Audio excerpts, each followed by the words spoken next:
বজ্রমেঘের মধ্যে অথবা থান্ডার ক্লাউডের মধ্যে আমরা কেন বিদ্যুৎ দেখতে পাই, অথবা কিভাবে বিদ্যুৎ তৈরি হয়? কোনো ব্যাটারির মাধ্যমে, নাকি থর আসে? চলো আজকে সায়েন্টিফিক ওয়েতে ব্যাপারটা জেনে নিই। বজ্রমেঘ বা থান্ডার ক্লাউডের মধ্যে প্রচণ্ড পরিমাণে অস্থিরতা চলতে থাকে। সেখানে বরফ কণা, জলকণা এবং ছোট ছোট শিলাখণ্ড একে অপরের সাথে সংঘর্ষ করতে থাকে। আর এই সংঘর্ষের ফলে কি হয় না, ইলেকট্রন এক কণা থেকে আরেকটা কণায় বা পার্টিকেল থেকে আরেকটা পার্টিকেলে স্থানান্তরিত হতে থাকে। আর এর ফলে কি হয় না, কিছু পার্টিকেল নেগেটিভ চার্জ পায় আর কিছু পার্টিকেল পজিটিভ চার্জ পায়। আর এর ফলে কি হয়, ধীরে ধীরে মেঘের ভেতরে এই চার্জ স্তর তৈরি করে। সাধারণত কি হয় না, মেঘের উপরিভাগে পজিটিভ চার্জ আর মেঘের নিচের ভাগে নেগেটিভ চার্জ জমা থাকে। আর এই চার্জ বিভাজনের ফলে কি হয় না, মেঘের ভেতরে বিশাল পরিমাণে বৈদ্যুতিক শক্তি সঞ্চিত হতে শুরু করে। আর সেই চার্জ যখন অত্যন্ত পরিমাণে বেড়ে যায়, তখন সেগুলোকে আমরা মেঘের ভেতরে বিদ্যুৎ হিসেবে দেখি। আমরা থান্ডারস্টর্মের মধ্যে কি লক্ষ্য করি? বিদ্যুৎকে। কি করে? এদিক ওদিকে চলাফেরা করে। বিদ্যুতের কি পা আছে?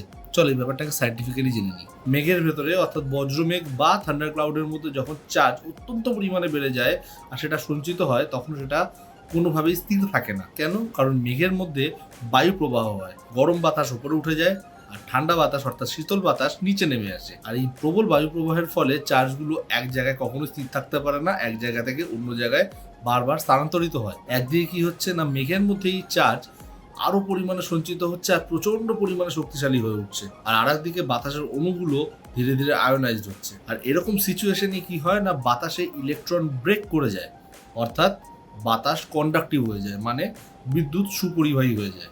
আর তখনই বিদ্যুৎ ছোট ছোট ধাপে ধাপে তার পথ খুঁজতে খুঁজতে মেঘের মধ্যে দিয়ে এদিক ওদিক চলাফেরা করে। আর আমরা যখন মেঘের মধ্যে দেখি যে সেই বিদ্যুৎ কোনোভাবেই সরলরেখা বরাবর যায় না। কেন? কারণ কম বাধাযুক্ত পথ খুঁজতে খুঁজতে বিদ্যুৎ গাছের ডালের মতো ছড়িয়ে পড়ে। সব তো বুঝলাম যে মেঘের মধ্যে কিভাবে বিদ্যুৎ উৎপন্ন হচ্ছে আর কিভাবে সেটা চলাফেরা করছে, কিন্তু পৃথিবীতে কি করে নেমে আসে? এখানে তো কোনো মেঘ নেই। চলো এই ব্যাপারটা এখন সাইন্টিফিক্যালি জেনে নিই। আর মেঘের মধ্যে আমি বলেছি কি যে চার্জ জমা হয়, আর যখন মেঘের মধ্যে সেই চার্জ জমা হতে হতে প্রচুর পরিমাণে চার্জ হয়ে যায় আর ডিসচার্জ হয়, তখন যেহেতু বাতাস আয়োনাইজ হয়ে গেছে, অর্থাৎ কন্ডাক্টিভ হয়ে গেছে, তখন সেই পথ খুঁজতে খুঁজতে সে মাটির দিকে ধেয়ে আসে। কেন? কিসের আকর্ষণে? কারণ আমাদের মাটির ওপরে পজিটিভ এনার্জি বা পজিটিভ চার্জ জমা হয়েছে। না না না, একদম না। তোমরা চুম্বকের সাথে এর কোনো রকমভাবে থিওরি ম্যাচ করাবে না।